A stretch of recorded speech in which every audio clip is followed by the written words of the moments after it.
Сәлеметсіздер ме? Қалдарыңыз қалай? Су құйғыш белгісіндегі жандарға ақпан айына таро болжам.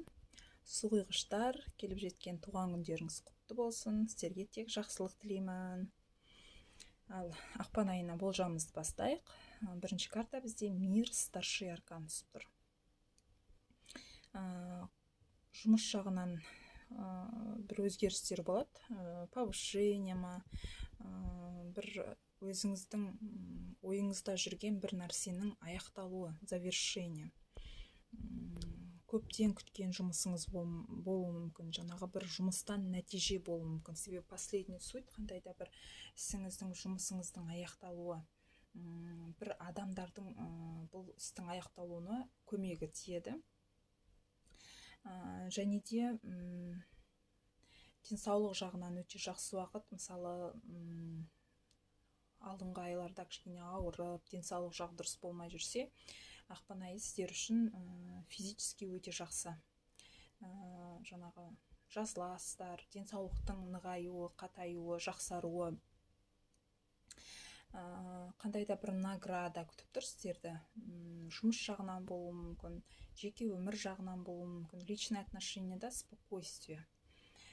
Көңілдеріңіздің, жүректеріңіздің бір орнына түсіп, жақсы уақыт, жаңағы жақындарыңызбен, екінші жартыңызбен, семьяңызбен жақсы уақыт өткізу, отбасыға көбірек көңіл бөлуге де тырысыңыздар. Жаңағы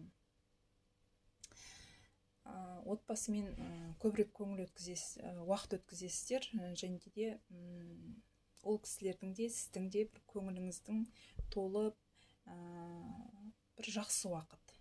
Себебі үш картада старший аркан түсіп тұр, яғни сіздер үшін ақпан айы өте бір керемет ай болайын деп тұр. Отшельник, қандай да бір күткен нәтиже аяқталады да, бір жаңа нәтижеңіз ұзаққа созылады.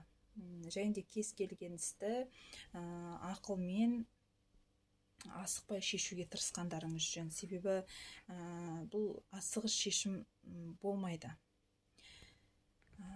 Қалай айтсам болады, асығыс шешім қабылданған кезде дұрыс жұмыс аяқталмайды, дұрыс жауап ала алмайсыз. Сондықтан өзіңіз де, өзгені де асықтырмауға тырысқандарыңыз жөн. Ал енді екінші жартысы жоқ жаңағы су құйғыштар үшін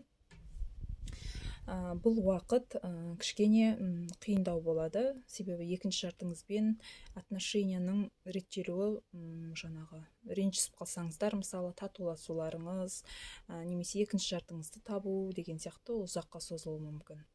Себебі әлі де жалғыз болып тұрсыз. Материальный благополучие, қаржы жағы өте жақсы болады ақпан айында. Көптен күткен қаржы ақпан айының басында емес, ақпан айының аяғына дейін созылып барып түсуі мүмкін. Бір жақын арада шешілмейді, қаржыға байланысты бір мәселелер болса. Бірақ отбасымен жақсы уақыт өткізетін кез, және де жұмыс жағынан бір жақсы өзгерістер болады, повышение, жаңағы жұмыстан өсу деген сияқты бір өзгерістер орын алатын болады. Ақпан айы сіздер үшін өте жақсы уақыт, көп мәселелеріңіз, көп істеріңіз, жүректеріңіздегі жүрген бір жұмыстарыңыз аяқталады, завершение бар кез келген істе. Осымен ақпан айына болжамдарыңыз аяқталды. Лайк басып, комментарий жазуды ұмытпаңыздар. Себебі энергия алмасу болу керек.